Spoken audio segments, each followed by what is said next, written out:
Food sensitivities could be your Achilles heel. Like, you got fatigue. You might be packing on the weight. You might have a bit of insomnia, joint pain. You could be a bit puffy and bloated. And you just think this is normal. Hell, like we're told as we age, we decline. Maybe we should question that. Today, I'm going to unpack food sensitivities in two classes, immune and also non-immune. So let's talk about it. So basically, the way you want to think through this is our body has what I like to think of a metabolic stress sensor. So when you got stress in your blood, your cells, we're shit out of luck. And as you'll learn, we've got two classes and they both can trigger inflammation, joint pain, brain fog, crushing your testosterone, your sex hormones, and you just think this is just a normal part of aging. Is it? Do we have to put up with this? I don't think so. So I've got a couple of videos here to play for you throughout this whole presentation, and a lot of them will come from this legend here, Dr. Daddis, very smart individual, PhD, DHSC, DCMS, MMSC, FACN, and I've been through all of his courses about gut health, food intolerance, brain health, autoimmune disease, and what I've learned is remarkable. We've got a lot of power if we understand these two important concepts. So video number one from Dr. Daddis. Food sensitivities, when these people walk into the healthcare, people think they're crazy. They go, there's no way that eating a piece of bread is going to make you dizzy. I think it's in your head. I think it's psychological. There's no way, for example, eating food is going to cause you anxiety, or eating a specific food protein is going to cause you anxiety. Those things can't happen. Yeah, so these things happen. We can get puffy and bloated, fatigue, our hormones are unbalanced, we feel like shit, and we just think that's just it. He talked about your brain and getting dizzy. Well, it's called gluten ataxia. So right here, you can see these white lesions building up in the brain. 1 year off the gluten, recovered. So some people have celiac brain, celiac skin, or celiac gut, and you've also got gluten sensitivity. So we'll talk about that as we progress. And there are other types of vegetables that are called nightshades. And this research is starting to come out now, about a year ago, 2023. So it's a pretty big deal. And it also screws up your sleep because you're releasing a lot of inflammation and cortisol, so you can't sleep deeply. You wake up the next morning feeling fatigued, and you just think, well, this is just normal. Question everything. I don't think it's normal. So basically, the way you want to think through this is that a lot of the foods that we eat, if they are undigested, and I'll talk about how this happens, they've got a very similar sequence to human protein. So you can see here in the red, very similar. So if these food particles get in, they can attack organs and tissues in our body. So that's a pretty big problem. So a couple of videos here again from Dr. Daddis. Now, the other key thing that you want to understand about foods is that once antibodies are formed, whether it's IgG, IgM, IgA, or a food sensitivity for an allergy, there's a possibility for something called antibody cross-reactivity. If the immune reaction to a particular food protein shares a similar sequence of amino acids to human proteins, in combination with loss of immunological tolerance, cross-reactive antibodies can occur from food to human tissue.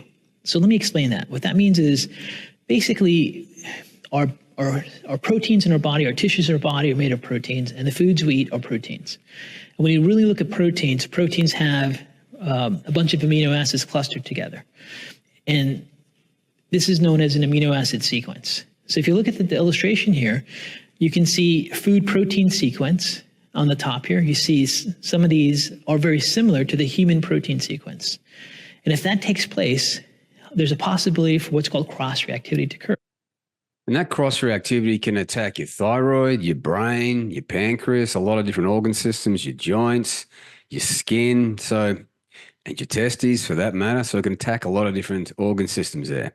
So as you can see there, what we have to do is identify how to fix this problem. That's what this video will show you how to do. And we'll talk about the testing that you can conduct to find out what foods you are specifically sensitive to. And the second video here from Daddis. Significant symptoms. So here's an example. Certain foods, for example, have been shown to cross-react with a thyroid gland. Gluten, for example, has been shown to cross-react with a thyroid gland.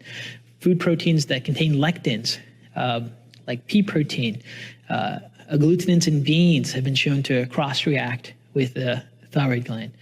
So in those scenarios, if they ingest those foods, antibodies made against those foods can also then bind to human tissue, because the human proteins have amino acid sequences that are very similar to the food protein, and these antibodies bind to those tissues.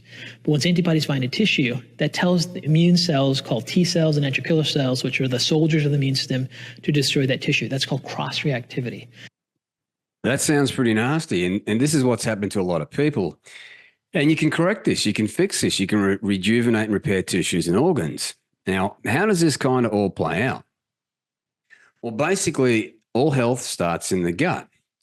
So what you see here, this is the tight junction. So you don't want the tight junction to be open. And there's a lot of things that open that tight junction. But when that happens, these undigested food particles, they leach into systemic circulation. So that's the first thing that happens. The second thing that happens, these undigested food particles, food proteins, like from lectins and gluten, rice, soy, all of these things called antigens. You got these specialized cells called macrophages and dendritic cells here, and they say, dude, should you be here? And because it shouldn't be, because it's an undigested food protein, you got these T cells here that have a memory and remember that food, every time you eat it, intestinal inflammation and loss of tolerance within about 5 minutes. Now, the older we get, the worse this becomes. Then you got this cascade of histamine release, mast cell activation, inflammation, and cortisol. And we come down. We get brain fog. We have less blood flow to organs and tissues like the brain, the testes, the heart, the liver, the skin cells. And we blame ourselves. We feel like lazy losers, and we just think, oh, man, dude, I'm just getting older. So that's what's called the immune issue with food. And I'll talk about how to test for that. Now, why do you think also these tight junctions might open up? There's another big problem. So we'll identify that problem right now.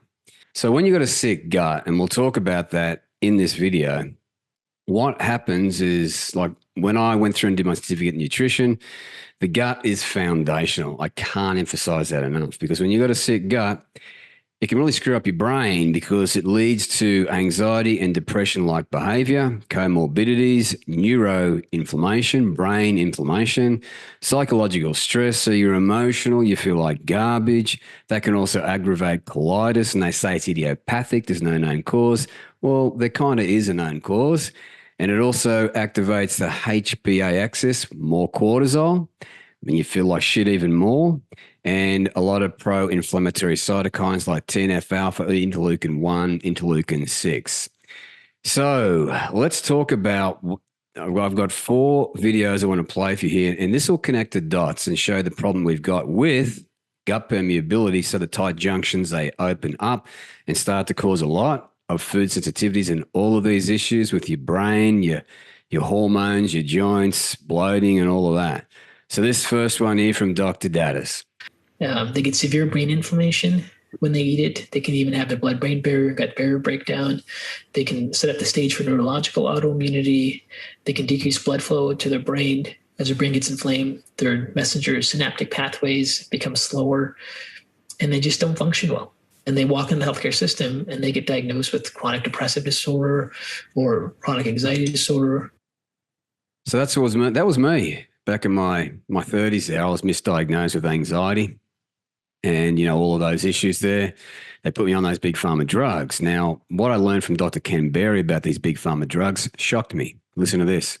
All those things are symptoms of low testosterone, and there's a long list of prescription medications that you might be taking from your doctor, your doctor that you trust, that could actually be plummeting your testosterone levels. I've got to use. So they lower testosterone, and I'll talk about why on the next screen. Now, Dr. J, this is what he said. It's kind of big pharma's business model. Listen carefully. It's not thriving. It's definitely suboptimal. It's frustrating, honestly. I mean, especially on the topic of testosterone, because if your testosterone goes down, just your health in general goes down. So that opens the door to a bunch of prescription drugs. Yeah. And so the pharma companies are very excited about keeping your testosterone down from a financial perspective. Exactly. As a business model, it's a good idea for them. And this one was from Shark Tank. Listen to this. Joe, let me ask you a question. Why not just go license it to one of the big drug companies? Because I did that originally. I went to one of the biggest in the United States, and they told me we were actually a competitor, and if they took the product, they would shelf it. Because why would they prevent it for $1 when they could treat it for 14? So they don't want to prevent it. They want to have you as a lifelong customer. So you're on these drugs for life. Now let's talk about the two big issues with these drugs, these pharmaceuticals. Now, to be fair, like they are life-saving for some people, but if you're younger, really you should take a close look at everything I'm about to say here. So these pharmaceuticals, 99% are petrochemicals, estrogen mimics. So when your body senses too much estrogen, you're shut down from making sex hormones, my friends.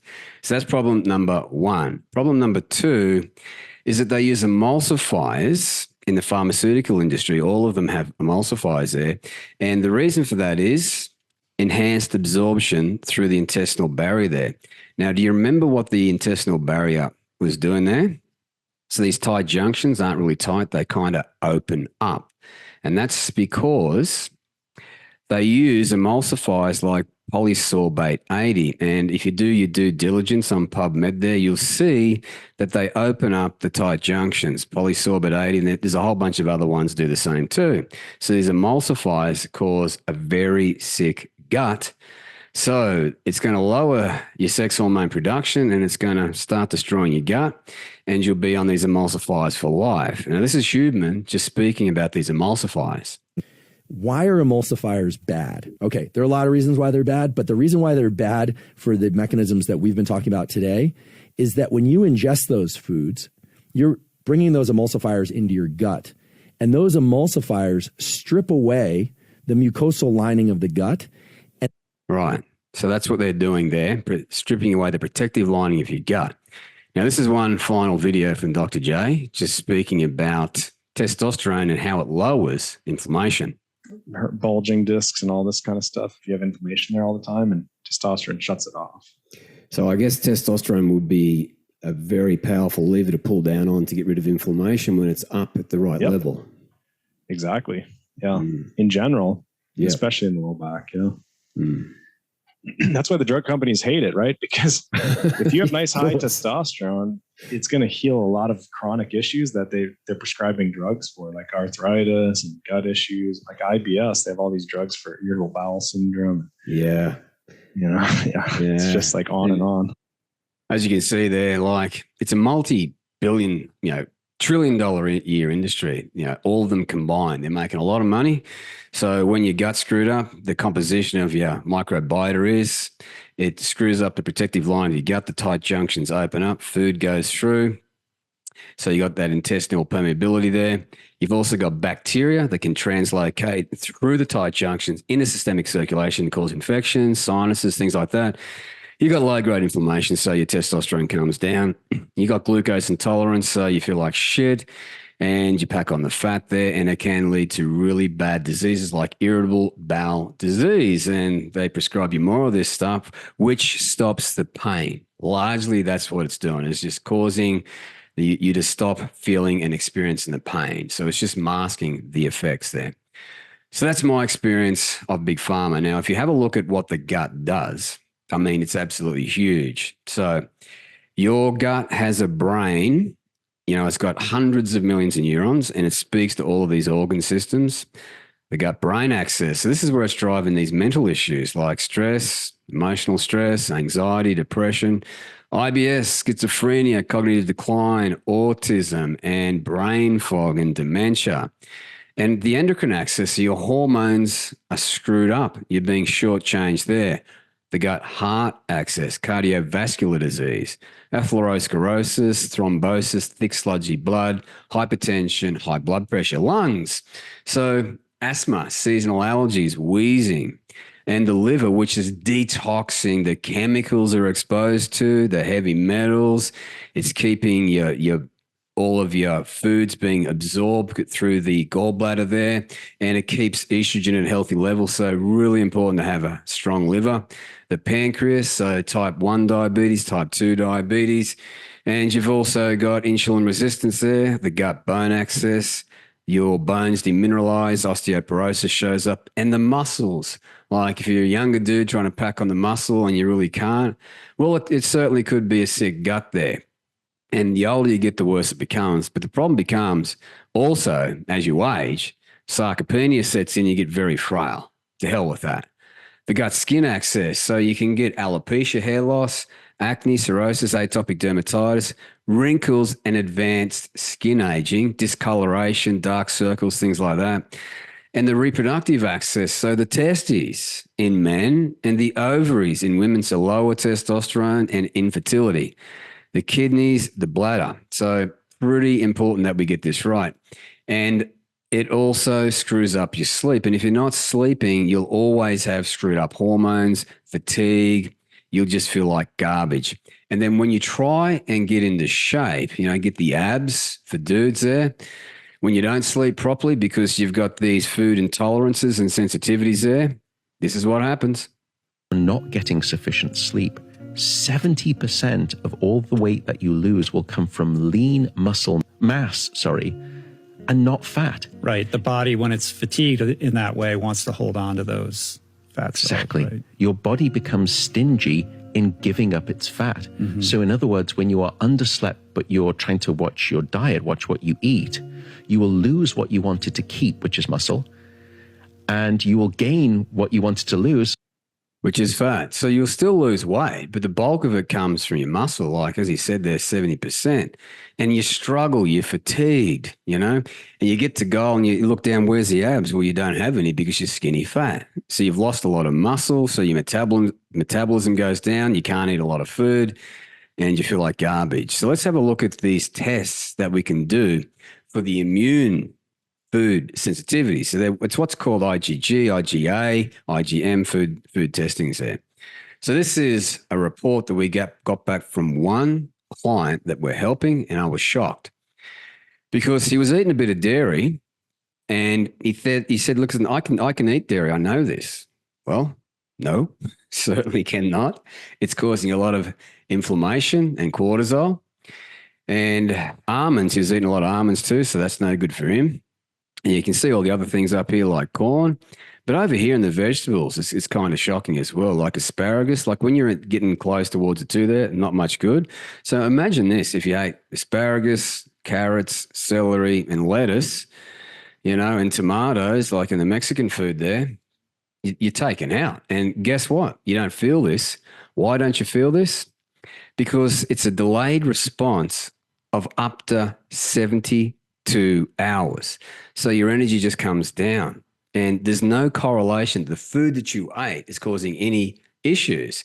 And the system tells you this is normal. Just expect this, and you feel like shit. You're packing on the weight, you're trying, you got brain fog, you want to go to the gym, but you can't. You're like, oh God, I'm just getting older. I just don't know how these other people do it, man. And we'll talk about that when we get to the genome there, because some people have remarkable genes and they can take care of a lot of gut issues and inflammation and stress hormones, where us poor saps that don't have great genes, we've got to do things a bit differently. And over here, look at the oats here. He was eating some oats too, really inflammatory. Spelt's no good there. Doesn't do too well with crab. Then over here, as you can see, we've got cane sugar and brewer's yeast, chocolate, and, coffee beans. So the coffee beans are, so what you want to think about is you want to select the foods that you really enjoy and take off the breakfast, lunch, and dinner table, the foods that you're, very close to the two in. Like we rotate this with our clients. But this is client number one. This is client number two. And I was kind of shocked. I don't see this very often, but beef here, pretty inflammatory. And we've got egg yolk, which is normally not inflammatory, so I was surprised to see that. Then egg whites there. So when you're eating these foods, the really important thing to understand I'll just go back up to this slide up here. It causes this. And when that happens, it causes intestinal inflammation and you lose tolerance within about 5 minutes. So these tight junctions, they keep opening up. These food particles keep going and you keep feeling fatigued and you can never be optimal until you solve this issue. So the easy thing to do is what's called an IgG-IgA test. And we'll talk about that towards the end. And like a lot of people we give these plans to, we just rotate some of the one foods as well. We don't really have any two foods. Occasionally that might be all right, but you got to heal your gut. It's absolutely huge to heal your gut because if you don't, your cortisol's up, your inflammation's up, and your testosterone's down, you feel like shit and you struggle all the time. So that is the food, the immune issue with food there. So it can be caused by two things. Number one, these emulsifiers, and you get them in big food, and also the drugs that we're told that are good for us. Now, you don't want to leave this too late because this is one gentleman here. And, I work with functional doctors, and like a lot of functional doctors say the same thing. But if you have a look at here, one client, not my client, but a functional doctor's client, this is one of the worst examples that I've ever seen. He reacted to eggs, rice, wheat, black beans, chocolate, chia seeds, beets, artichoke, carrots, cauliflower, broccoli, garlic, onion, potato, sweet potato, tomato, avocado, blueberry, lemon, lime, orange, juice, lamb, parsley. And all he could really eat was that for about 6 months. But when he got through that 6 months, he could reintroduce those foods and he felt amazing because, this can cause a lot of mental and emotional stress when you feel like shit, causes anxiety and depression. So there's a lot of symptoms too, like you can be a bit puffy and, you're storing water under your skin there. You can have brain fog, your joints are sore. You can have skin issues, brain fog, like you can have all of these things and you're told this is normal. So this is just one aspect. So let's have a look about what we've talked about here. So this is all we've talked about here, the immune response to food. So you've got allergies, food allergies, which are rapid onset, and that's an IgE response. And you'd know if you had that because you get immediate responses from that food. But here's the silent killer right here, the food sensitivities, IgG, IgA, and IgM. We really only test these two here. It's a delayed onset up to 72 hours. Now, the next one over here is non-immune, and these are DNA food intolerances, and you can test this too. Now, we talked about the bad food, the emulsifiers, things like that, which destroy the gut. Now, these DNA food intolerances can do the same thing. So what you want to think about is if you know your DNA food intolerances, you take those off the breakfast, lunch, and dinner table. You take off the emulsifiers and big food and all of that shit. You'll completely fix your food sensitivity and you'll thrive. It really is that simple. The genome. So let's talk about it. Now, the most important thing to understand is everyone's different with their DNA. Some people have won the genetic lottery. And a lot of people that we help, they haven't, including myself. So I've got some pretty less than helpful genes, let me tell you. Now, I'm going to play this video from Dr. Rhonda Patrick, and she's just going to talk about how some people are blessed while other people aren't genetically. Listen to this. They're able to handle stress better. So they're able to, for example, you've heard of people that are like 100 and they've smoked cigarettes. And you're like, how have you smoked cigarettes for 50 years and lived to be 100? Like, what's going on there? Well, oftentimes people have this overactive FOXO3 where they can handle the smoking stress. They can handle, drinking a lot. They can handle just a poor lifestyle because they're able to detoxify things. They're able to clean up the mess, get the damage out. And so it's not accumulating and doing all this bad stuff. So not a lot of people have got that luxury. And that's why you see a lot of people that get to a ripe old age and they look at us going, what the hell are you doing, man? What's wrong with you? Start kicking ass. But we don't have that luxury because we've got this stress and inflammation building up in our body. Now, what you see on the screen here is part of my DNA. And when it comes to stress hormone production, I'm a legend, 82nd percentile. When my body says, dude, let's make some stress hormones, I make a boatload fast. And anxiety, I'm in the 98th percentile. So it makes a lot of sense to me why I had panic attacks, social anxiety, and I was deeply worried about what other people thought of me. And when it comes to fatigue, I got some pretty stellar genes there also. And because I know this, I can mitigate it, and I'll talk about how we achieve that as we progress. But let's just talk about what the genome actually means. So basically, the large thing that the genome does, it makes proteins that do work in our body. So it does work. So you got this gene encoding region. You got all these letters here. So that specific sequence of amino acids comes out into the ribosome, makes a protein through mRNA. And that's what a fully functioning gene end result looks like. Now, if you got an altered protein, we call this a SNP, single nucleotide polymorphism. Everyone's got these genes, nothing to be worried about at all there. As you can see down the bottom, it's slightly altered, so it just doesn't function efficiently, or it might have a very reduced capacity. So that's problem number one. But problem number two, it could also be dirty. That's right. You could have a dirty gene here. And the way that these genes become dirty, let me just show you here. Like this is glutathione peroxidase. So this helps take care of oxidase stress, lipid peroxidation. And some of the things that dirty this one up is like heavy metals, mercury, lead. You've also got excess iron.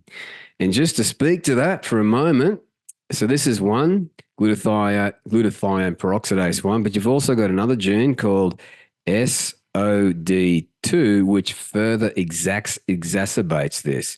So this is my good friend, Dr. J, just speaking about this gene. Listen. Heart disease. Yeah. So this one gene, there's really the two genes here, but the SOD2 gene is not a risk unless her ferritin is high. But if her ferritin is high, this gene gives her a 10-fold higher risk of heart disease, which is super high risk. 10-fold, yeah. We want that to be 0-fold. So you got to make sure the ferritin is between 50 and 100, not just 50 to 500 or some kind of crazy nonsense. Yeah. It has to be optimal, not just normal in this one. So, we've tested a lot of people, and their ferritin, which is a representation of how much iron your body is storing, we need to get it between 50 and 100. That's optimal. Now, the system will have you believe that between 30 and up to 400 is okay. So you got two big issues right off the bat here. You can't detox properly, and this SOD2 gene there, 10-fold increased risk of heart disease was just one blood lab out. And the system, what do they blame? Red meat, cholesterol, everything else under the sun, but looking at all of these genes, but like they don't want to do that, do they? Because it actually takes a lot of time to figure this out. So that's what I'm trying to show you how to do here today. So that's just how it all plays out. Now let's talk about a couple of the food sensitivities. DNA, not to be mistaken with immune food sensitivities through IgG, IgA, IgM, but this is DNA set in stone. So the first one here is what's called nightshades. I'm super sensitive to nightshades. Now, you've heard about ashwagandha. Yeah? Heard about ashwagandha? Well, it's a fucking nightshade, and it crashes me. Why? Because nightshades cause fatigue. Listen. With fatigue, you want to know what's causing fatigue. Here it is. Yeah, nightshades are definitely contributing. So the old nightshades there, and you can see that plays into my fatigue genes, and I've got quite a few, but I know what genes they are, and I can mitigate them and fix this issue. So that's the nightshades there. So, supplements we also look at because some people have adverse reaction to supplements. Now, the next thing here is just before I move on there, the nightshades, about 25% of the people that we test, hundreds and hundreds, they've got an issue with nightshades. Now, the next one is lectins. About 65% have issues with lectins. Now, to be fair, some people have got a really high sensitivity to lectins. Some people have a low sensitivity to lectins. Now, basically, if you've got a sick gut, and my friends, a lot of people do, you can't eat lectins until you heal your gut because it's very corrosive. It's very detrimental to gut function. So listen to this. Lectins, Dr. J. The lectin is the big one. That's a 4-fold higher risk of heart disease, even as a plus minus, the SELE. Yeah, that's huge. Yeah. Yeah, so lectins are going to trigger a lot of damage to the arteries and damage to the gut. I would recommend avoiding grains. Yeah. You know, grains are the major source of lectins. Yeah. And his gut's very sensitive to grains also with the gluten. And he's got a thyroid gene that comes up later with gluten as well. So I would say just take off the grains, you know. And we're told that grains are really healthy. Chow down, chow down. Well, not for everybody. So that's why genes are very important to know. Now, just a quick look at nightshades here. Like, one of the things that I've learned now is that they destroy your gut. And that's what I remember, you know, until I learned this information, I always just had really bad gut issues. And there's a couple of nights there, actually, my wife rushed me to the hospital. I thought I had appendicitis. But, you know, all of these genes were playing into that. I've got really bad gut genes. So nightshades and lectins. Now, another thing that's pretty interesting is that mushrooms have got a boatload of a compound called ergothioneine. Now, if you've got the TT allele here, listen carefully, you've got a twofold high risk of Crohn's disease, and the medical system say it's idiopathic. There's no known cure, no known cause. Well, there is. There's a lot of things that drive into it. And right here, this research paper, so be very careful of supplements if you got this issue, because ergothioneine administered to humans, ergothioneine levels in plasma and whole blood are significantly elevated and, interestingly, continue to increase in whole blood for up to 4 weeks after administration ceased. And look at the issues we got here. So it accumulates in your tissues. It's like a Trojan horse just attacking you all the time.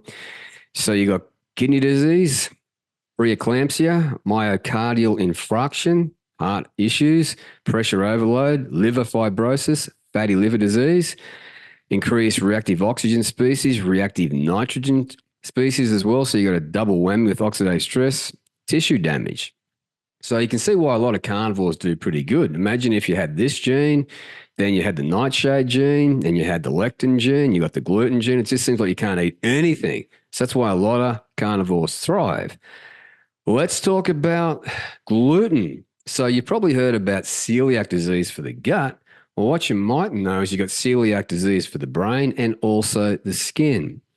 So what you see here, this is white lesions on the brain. They went gluten-free for a year, and as you can see here, it recovered. So the brain can actually recover there when you go gluten-free. Now, we've tested again hundreds and hundreds of people, and over 90% have gluten sensitivity, and some have full-blown celiac disease there. So, you know, the big problem that we see is that when the medical system tests you for celiac, they're only testing your gut. Problem number one. Problem number two is that they'll only test gliadin alpha and trans-glutamase 2 in the gut. But you see wheat, gluten, lectins, so it's a double whammy for if you're sensitive to lectins too. And it branches off in all of these things like glutamorphin, which is terribly addictive, and that's why they use it. And it branches off in the gliadin alpha, beta, gamma, omega. Then you've got the issues with celiac gut, celiac skin, cirrhosis and rosacea and acne. Then celiac brain. So not just your brain, it's just central nervous tissue. So gluten is a pretty big one. Now, let's talk about a couple of other genes like COMT, catechol methyltransferase, because this is a really important one for healthy estrogen, which will increase your testosterone, but also healthy brain function. So there's 3 alleles here. You got the GG, really fast. Then you got the AG, which is normal. And then you've got the AA. So you got a 40% slower functioning of this gene. So what's the implications there? So when you've got a slow COMT gene, estrogen can build up, and that can start to drive cancer. So people that have this slow gene, you want to make sure you're not taking any COMT inhibiting flavonoids. Well, you don't have to completely stop taking them. But the thing is, number one, neurotransmitters, so it metabolizes dopamine, noradrenaline, adrenaline. You guys in America call it epinephrine and norepinephrine. Then estrogens, number 2. Number 3, these flavonoids in like tea, coffee, chocolate, fruits and veg. So you can imagine if you've got a very slow gene here, your estrogen is going to build up and you've got a risk of estrogen related cancers. But what's also going to happen is your brain just doesn't work very well at all. And here's some research on catechol toxicity. So catechol methyltransferase, it metabolizes catechols. So you got cerebral toxicity in the brain there, so your moneymaker. So norepinephrine, dopamine, and epinephrine build up. They're toxic to neurons. So if you've got a very slow COMT, not good. And we've also got cardio, heart toxicity. So myocardial-like necrosis, so the death of the heart muscle itself. And this all plays into what's called methylation. Now, I'm sure you've heard of methylation before. So you can be hypermethylation, so over-methylating, and under-methylating. So this is just the signs of too much methylation there. So generally the people with COMT genes and they're taking these supplements, they're always over-methylating. So that can cause things like anxiety, panic disorders, all of this shit here. Food sensitivity, so chemicals in foods and also preservatives. And you can have reactions to folate, so the methylfolate that you're told is going to be very helpful for you, maybe not. And low motivation, sleep disorders. You generally have a higher pain tolerance, but you get anxiety and nervousness and heavy metal sensitivity. So the clinicians that we work with, they recommend folinic acid or adenylyl cobalamin or hydroxycobalamin, so it doesn't have any methyl groups on it. So if you are of the AA allele, the slower type, that's what you want to focus on. Now, if you're the faster type like me, that's another issue in itself, and that's not good either. So you got to optimize for that. But if you're blessed to have the AG allele, it's going to be pretty easy going for you. But that's just one aspect of these genes.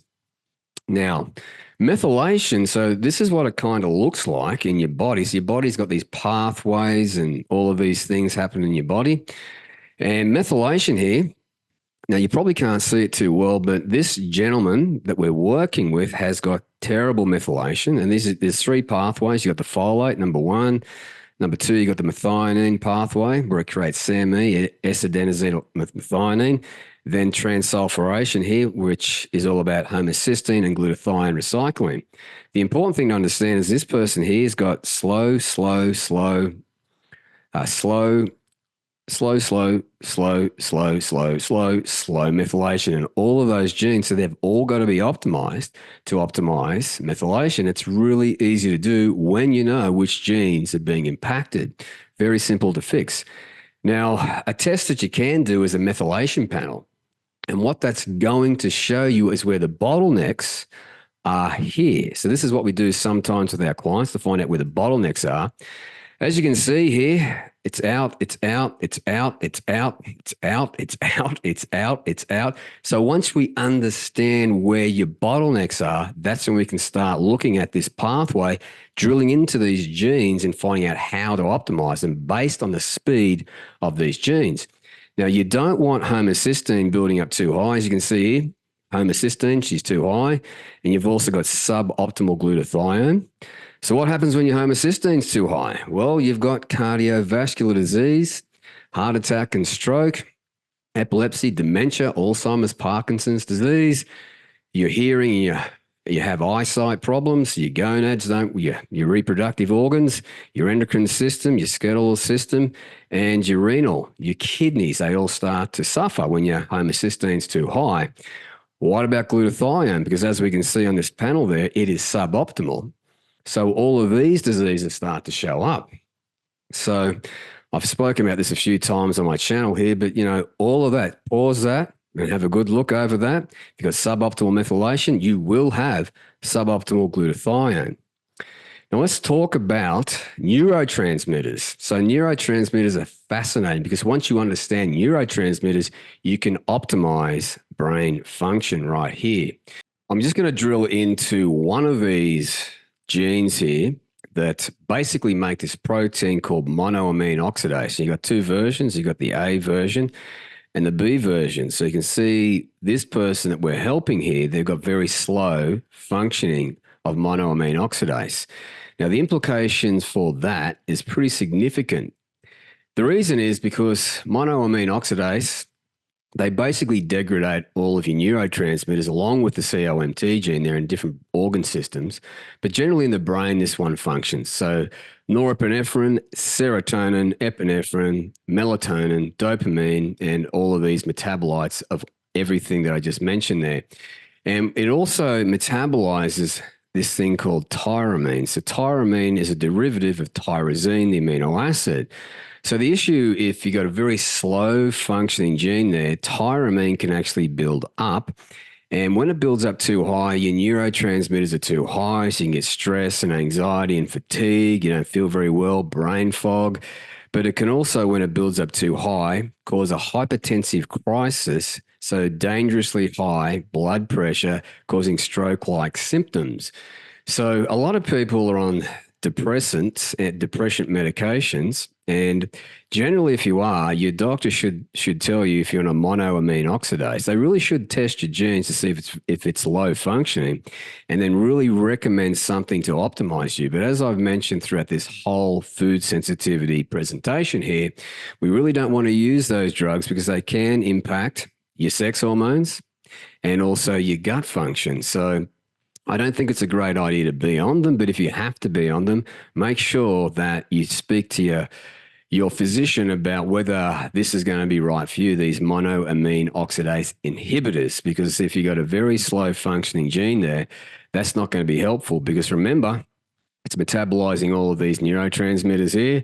So you can have cerebral toxicity, so it's going to damage your neurons and also cause myocardial necrosis. Necrosis is tissue damage. And, also homocysteine generally goes up when you got these issues there. Food sensitivity. So you can have poor gut health, which is going to start driving the immune response there. So the pure allergies you really can't move away from. Basically, that's a genetic issue right there. But these inappropriate food sensitivities driven by the IgG, IgA, and IgM there, it's a delayed onset, so you don't even correlate that the foods you're eating are causing an issue because it can take up to 72 hours. And the problem that I found is that the older you get, the worse it becomes because all of our cells, they aggregate these toxic proteins in them, so the cell functioning slows down over time, especially if you've got metabolic disease and pathologies there. So you can't really detox these toxic proteins as nature intended there through autophagy. So the older you get, the worse it becomes, and we're told that this is normal. I don't believe it's normal. I believe we can optimize this for a very long time. So that's problem number one. And problem number two is the DNA ones that are set in stone. Now, these DNA ones can cause this issue by destroying your gut. So we've been through that research there. And I've shown you a few things there like mushrooms, nightshades. You've also got lactose. You've got caseinate from milk proteins. So there's a lot of things that can be driving that. And again, they take up to 72 hours to show up. And like everything I'm saying here, the older you get, the worse this becomes. So the only way to really know definitively is to look at your exposome. And as I've mentioned on several of these presentations here, that's your history and also your current blood labs. Now, remember, there's a big difference between optimal range and standard range. We want to get you to optimal, and we want to test all the correct blood labs. And I've got more information about those blood labs in the caption below. Now, the genome, a lot of people do testing for the genome. We do. So if you want to reach out to me and I can walk you through how we can potentially help you, there should be information below to book a call with me and I can talk about how we can do that. And the microbiome is simply a GI map test. So you can search for that and get your GI map done. And I'll talk about that on another one. And clearly, this is all about food sensitivity. So we got the inappropriate immune food sensitivities, and then we got the DNA one set in stone. So if we know all of that information, that gives you a clear, concise path back to health specific to you, supplementation, the foods that are going to help you thrive, repair and recover, and get you back in the game. Now, a lot of these food sensitivities, as I mentioned there, they can hyperactivate the cortisol response, which increases the size of the amygdala and decrease the size of the hippocampus, which is your memory there. And, once you fix all of these issues, you can actually shrink the size of the amygdala. And I'll do another video all about that. So that's a considerable decrease in the size and activity of the amygdala. So that's thing number one. So you won't be worrying all the time. You won't be hypervigilant all the time. You won't have anxiety all the time and social anxiety all the time. And at the same time, the hippocampus, as you can see, it increases in size. And another brain region back over here called the temporal parietal junction, which is empathy, compassion, and perspective taking. That one also notably increases in size. So basically what you want to think through is that all of these food sensitivities can drive anxiety and depression and make you feel subpar. And as I've now learned through neuroscience, and this is done with functional magnetic resonance imaging, fancy way of saying looking at the brain in real time, and as they've now found, the brain represents people as the mental states they habitually experience. So the sum of your mental states, right, are going to start changing the way your brain works, changing how you show up in the world, more anxious, depressed, unmotivated, and you feel like shit. You blame yourself and you just think, I'm a lazy loser. No, you're not. You can fix this problem.